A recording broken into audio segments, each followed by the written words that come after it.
안녕하십니까, 향기설입니다. 향기설이 성교학교 시청자 여러분 안녕하십니까. 오늘부터는 베드로전서 전장을 공부하도록 하겠습니다. 그 가운데 오늘은 베드로전서 1장을 공부하는 시간입니다. 이제 베드로전서 전장을 공부하기 전에 잠깐 개요적인 말씀을 먼저 드리고, 그리고 베드로전서 1장을 공부하는 시간을 갖겠습니다. 우리는 베드로가 주님과 3번에 걸친 그만의 특별한 주님과의 만남을 가졌던 것을 알고 있습니다. 한 번은 베드로와 야고보와 요한이 주님의 부르심을 받고 야이로의 딸을 다시 살려내는 주님을 경험하게 되는 것을 볼 수가 있습니다. 그리고 그 다음에는 겟세마네 동산에서 베드로와 야고보와 요한을 예수님이 부르셔서 겟세마네 동산에 기도하는 모습을 보여주시는 것을 볼 수 있습니다. 또 그 다음에는 이 베드로와 야고보와 요한 세 사람을 변화산상에서 주님이 그들을 부르시고 변화산상에 그 변화되는 주님과 모세와 엘리야의 모습을 보여준 것을 우리가 기억할 수가 있습니다. 이 3번에 걸쳐서 이제 야이로의 딸을 다시 살려내는 모습을 통해서는 주님께서 생명에 관해서 이 세 사람에게 인식시킵니다. 그리고 겟세마네 동산에서의 간절한 기도를 통해서 주님의 고난에 대해서 보여주십니다. 그리고 변화산상에서의 모세와 엘리야와 예수님의 변화되는 그런 모습을 통해서 영광의 그리스도를 그들에게 보여주고 있습니다. 요한복음 21장에서 주님께서는 베드로에게 말씀하셨습니다. 3번에 걸쳐서 내 양을 치고 내 양을 먹이라 라고 격려하셨습니다. 또한 베드로는 주님을 부인하지 않겠다고 약속했었습니다. 주님께서는 그 실수에서 돌이킨 후에 베드로가 3번이나 주님을 부인하지 않겠다고 말했음에도 불구하고 3번이나 부인했던 베드로의 실수, 그 베드로의 실수를 베드로 스스로 돌이킨 후에 주님께서는 베드로에게 이렇게 말했습니다. 형제들을 굳게 하라고 하셨습니다. 이제 돌이킨 후에 베드로는 베드로서에서 그와 같은 일을 하고 있는 것을 볼 수 있습니다. 어린 양을 먹이고 양들을 치고 있습니다. 자, 이제 베드로전서 1장에서부터 5장까지의 중요한 주제를 먼저 살펴보겠습니다. 베드로전서 1장은 우리의 소유한 구원을 말하고, 2장은 영적인 진보에 대해 말하며, 3장은 복종과 그리스도인의 삶의 우선순위를 다루고, 4장은 고난과 인내를 더욱 특별히 말하며, 5장은 우리의 섬김과 행함에 대해서 말하고 있습니다. 이 베드로 서신서의 배경으로 이스라엘이 애굽에서 나와서 가나안으로 가는 여정을 볼 수가 있는데요. 1장과 2장의 전반부가 그러합니다. 그리고 2장 후반부부터 4장까지는 광야에 있는 이스라엘 백성들을 생각나게 하고 있습니다. 그리고 4장 후반부터 5장까지는 가나안으로 들어가는 준비를 말하고 있는 것을 우리가 볼 수가 있습니다.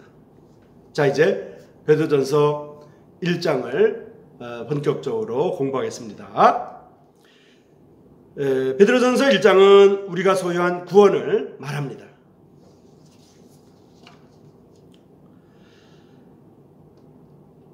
1절에서 10절까지의 구원이 3번에 걸쳐서 언급되는데요. 10절에 이 구원에 대하여는 이것은 약속된 과거의 구원입니다. 9절에 영혼의 구원은 우리가 소유한 구원이고요. 5절에 말세의 구원은 미래에 나타낼 그런 구원입니다. 과거의 구원은 성령님과 연결되었고요. 성령님께서 사람들을 통해 장래올 구원에 대해서 과거 예언하셨습니다. 6절부터 9절에 현재 소유한 구원은 하나님의 아들로 말미암아 얻은 것입니다. 그리고 3절의 미래의 구원은 하나님과 연결됩니다. 사도 베드로는 이와 같은 놀라운 구원을 통해 고난받는 믿는 자들을 격려하고 있습니다. 삼위의 모든 하나님께서 그들의 구원에 관심을 가지시고 말씀하고 계십니다. 1절에서 2절까지는 창세 전에 미리 아신 바 된 자들이라고 말합니다. 우리는 하나님께서 영원하신 분임을 알고 있습니다. 창세기 1장 1절에서 하나님께서는 시간을 창조하셨습니다. 영원한 하나님께서 이것을 미리 아신 것입니다. 이 세상이 시작되기 전에 하나님께서 미리 아신 바 된 자들입니다. 구원받은 유대인들에게 하나님께서 너희를 절대 잊지 않는다 확신을 주고 있습니다. 하나님이 나를 잊으셨는가? 고난을 통과하는 자들은 이렇게 생각할 수가 있습니다. 베드로는 놀라운 위로를 줍니다. 하나님께는 절대로 우리를 잊은 순간이 없습니다. 우리에 대해 잠시 생각을 안 하는 순간이 없는 것입니다. 4번에 걸쳐서 시편은 하나님께서는 영원 전부터 영원 후까지 계신 분이라고 언급하고 있습니다. 시간이 시작되기 전부터 시간이 끝난 후도 우리 모두는 하나님의 마음과 생각에 있습니다. 그런 모든 핍박과 어려움 속에서 믿는 자들은 안전한 가운데에 있습니다. 구약 성경에서 하나님께서는 순종하면 땅에 속한 복을 받을 것을 말씀하셨습니다. 하지만 신약에서 땅의 축복을 얻지 못하고 있습니다. 자신들의 상태를 보여 무언가 잘못하고 있는가 생각합니다. 그래서 베드로는 땅에 속한 자에게는 땅의 복을, 하늘에 속한 자들에게는 하늘의 복을 주신다고 언급했습니다. 굳게 서는 견고한 기반이 됩니다. 히브리서에서는 그리스도를 위해서 모든 고난을 당하고 빼앗긴 자들이 나옵니다.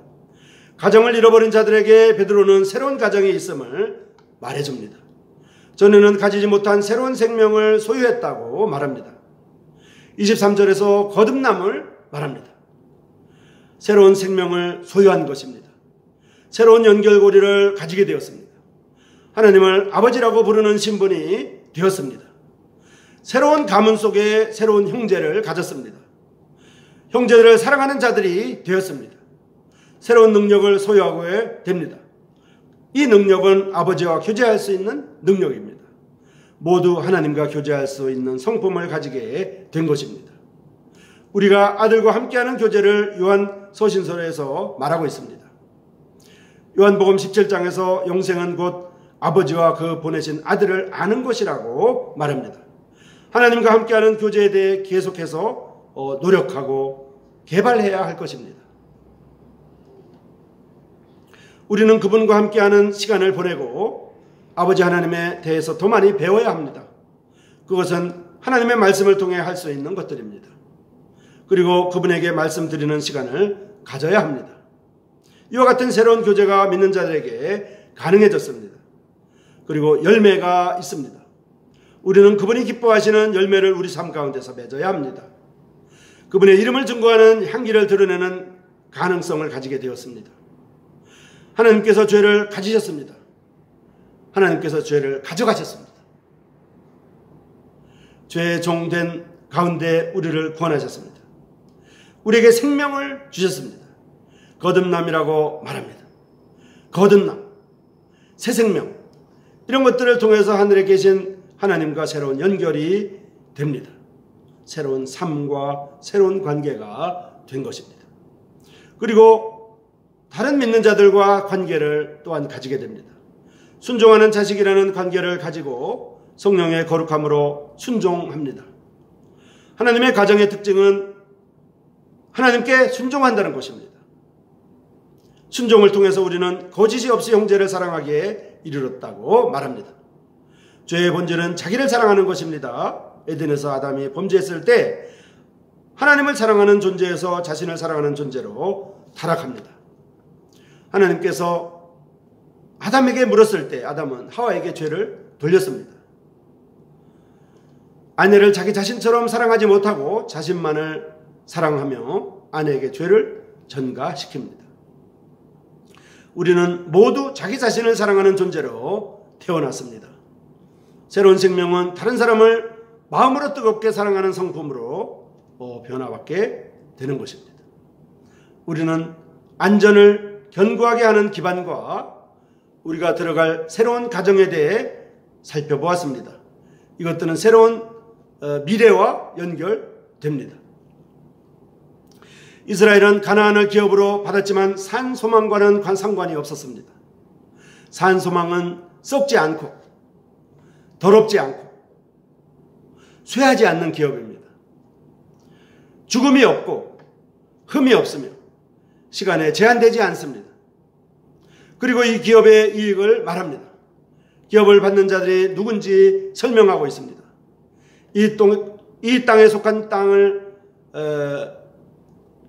상속받지 못했지만 믿는 각 사람은 영원한 기업을 상속받는 자들입니다. 우리가 받을 상급과 기업은 차이점이 있습니다. 모든 믿는 자들은 똑같은 기업을 받습니다. 하나님께서 우리를 향한 자비에 근거했기 때문입니다. 그러나 상급은 우리의 삶에서의 섬김과 관련됩니다. 모든 믿는 자가 같은 상급을 받지 않습니다. 그러나 기업에 대해 우리 모두가 기뻐할 것입니다. 우리 주님께서 죽은 자 가운데서 살아나신 것을 그 근거로 말하고 있기 때문입니다. 우리 주님께서 부활하신 확실한 근거입니다. 죽음마저도 이 기업을 훼손할 수 없음을 성경은 분명히 말합니다. 이 기업이 하나님에 의해서 간직된 것입니다. 이 기업은 우리를 위해 예비된 것입니다. 우리 자신이 기업을 위해 보호되는 것을 말하고 있습니다. 이 기업 자체가 하늘에 간직되어 있으며 우리가 그 기업을 위해 보호를 받습니다. 하나님께서 우리를 위해 예비하신 기업을 얻는 것을 방해할 그 무엇도 없습니다. 하나님께서는 이 기업을 기대하는 마음을 주십니다. 예수 그리스도의 나타나심을 말하고 있습니다. 눈으로 보지 못하였으나 사랑하는 주님을 말합니다. 베드로는 사도 바울과 달리 이 땅에 그리스도께서 영광 가운데 나타나심을 말하고 있습니다. 베드로는 휴거에 포함되지 않고 죽을 것을 스스로 알고 있었습니다. 그래서 베드로는 주님께서 휴거가 아닌 이 땅 가운데 영광으로 오실 주님을 말하고 있습니다. 베드로는 지상 재림을 말하는 것입니다. 베드로 자신은 휴거에 대해 기대하지 않았습니다. 그 전에 그가 죽을 것을 알고 있었기 때문입니다.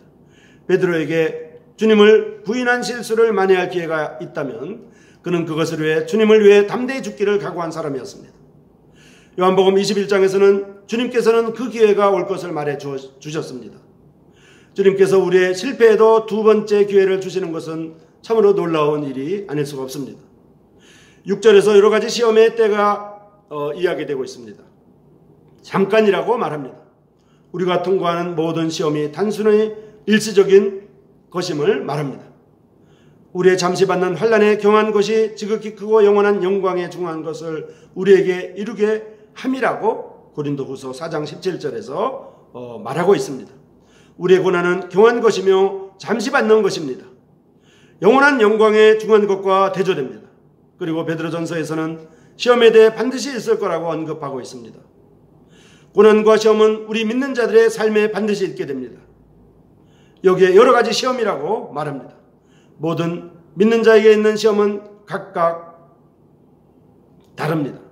우리는 각자의 시험을 통과하도록 부름을 받았습니다. 하나님께서는 각자에게 필요한 시험이 무엇인지 알고 계십니다. 이제 다니엘과 세 친구를 예로 들어보겠습니다. 다니엘과 세 친구는 이러한 시험에 직면하게 됩니다. 그들 모두는 함께 이 시험을 통과하고 높은 자리에 올라가게 됩니다. 다니엘서 3장에서 느부갓네살 왕은 우상을 만들고 절하게 합니다. 세 친구는 그것을 거절합니다. 여기에 다니엘은 나오지 않습니다. 다니엘은 그 시험을 겪지 않았습니다.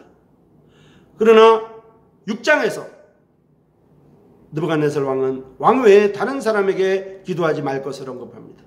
다니엘은 예전 그대로 기도합니다. 하지만 여기에 다니엘의 세 친구는 언급되지 않았습니다. 다니엘은 혼자 시험을 통과합니다. 1장에서는 다니엘과 세 친구 모두가 함께 통과했지만 3장에서는 다니엘의 세 친구만 통과하고 6장에서는 다니엘만 통과한다는 것입니다. 사람들은 각각의 시험을 통과해야 합니다. 하나님께서는 각 믿는 자들의 필요에 따라 시험을 통과하게 합니다. 그리고 이 시험에 대해 믿음의 시련이라고 말합니다. 예수 그리스도를 구주로 믿든지 안 믿든지, 예수 그리스도를 주로 믿는지에 대한 그러한 테스트가 아닙니다. 그런 시험이 아닙니다. 모든 시험은 우리가 하나님에 대해 어떻게 생각하고 있는지 시험하게 되는 것입니다.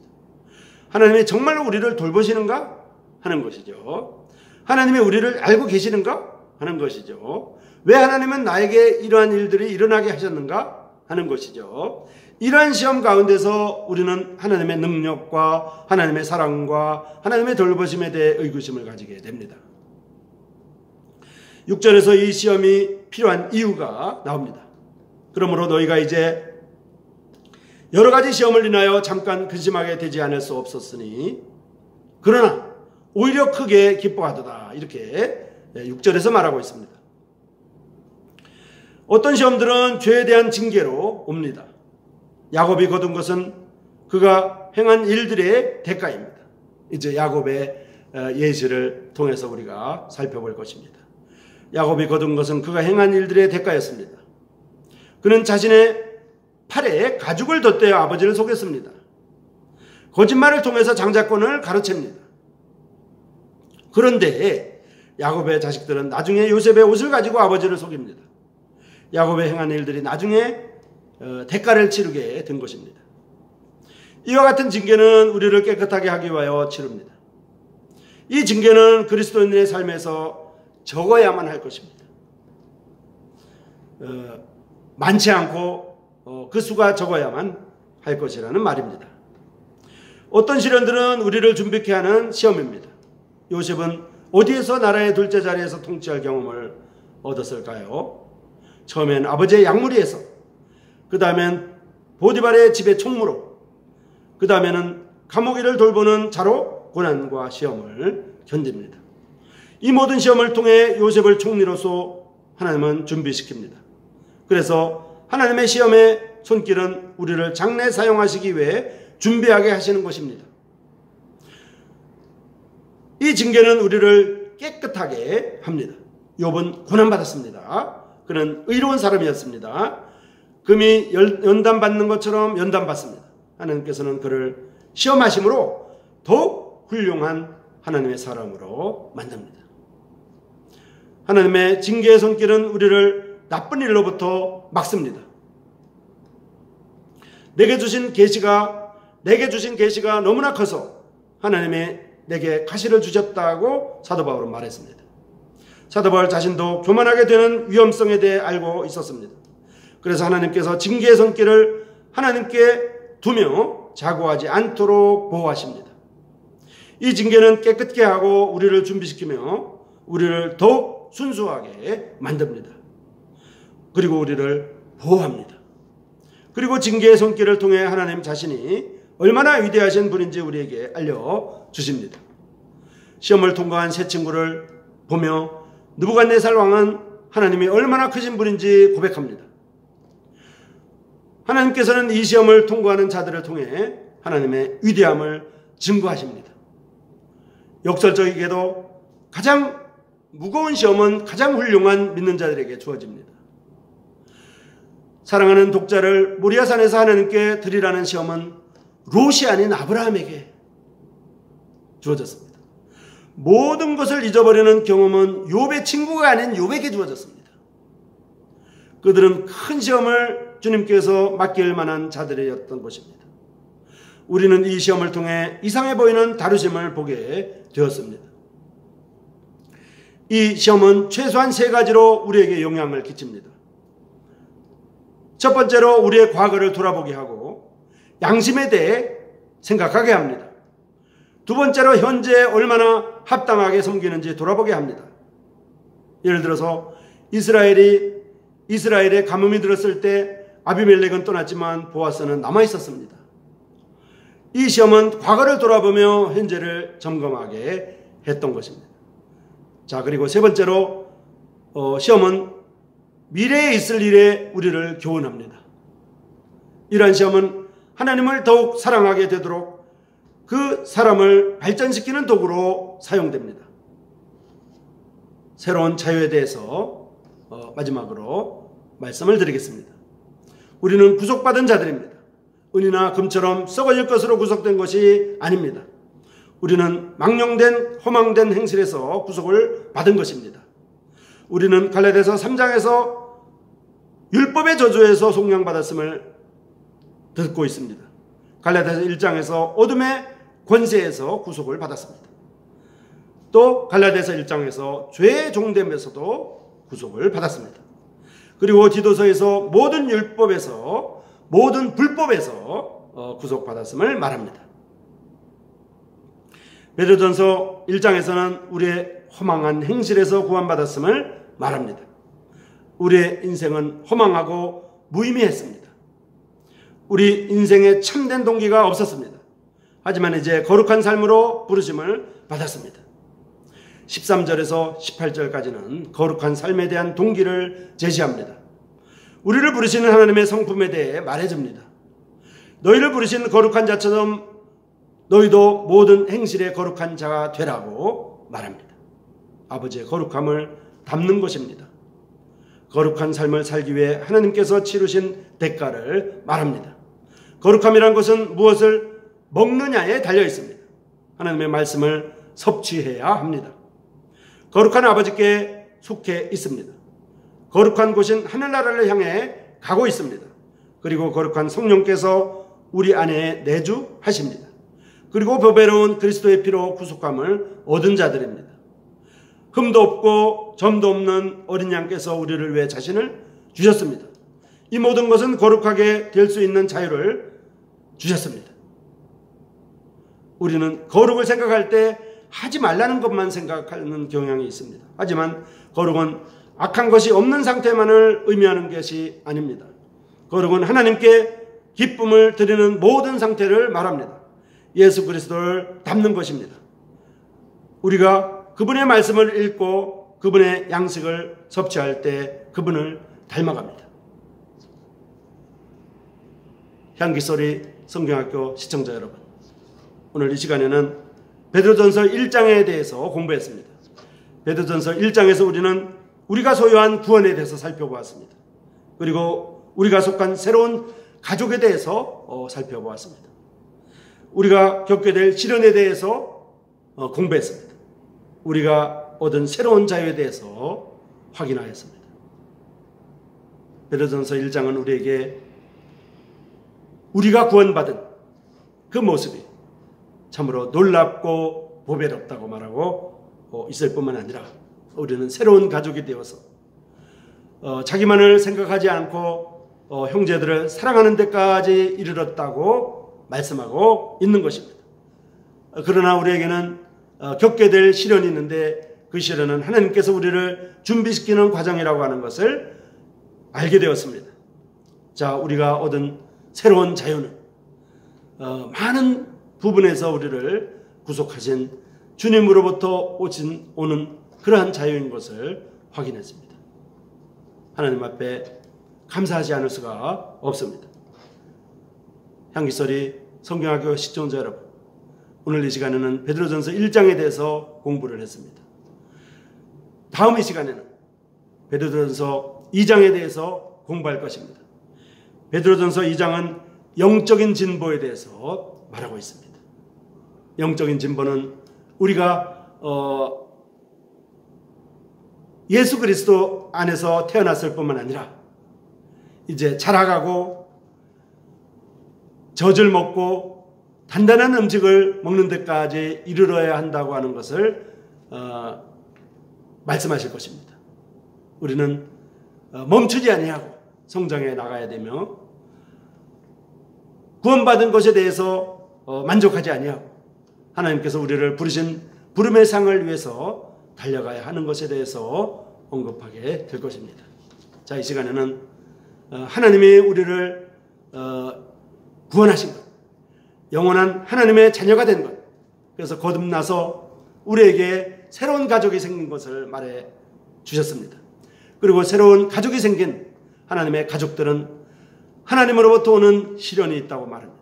그 시련은 우리를 하나님의 도구로 사용하기 위한 하나님의 준비의 기간이라고 하는 것을 우리가 알게 됩니다. 우리는 어떠한 사람도 소유하지 않은 그러한 영광의 자유를 누리고 있습니다. 새로운 자유를 우리가 알게 되었고 그 자유 안에서 우리가 섬기고 있는 것을 볼 수가 있습니다. 여러분 감사합니다. 향기소리 성경학교 시청자 여러분, 오늘도 건강하십시오. 다음 시간까지 안녕히 계십시오. 고맙습니다.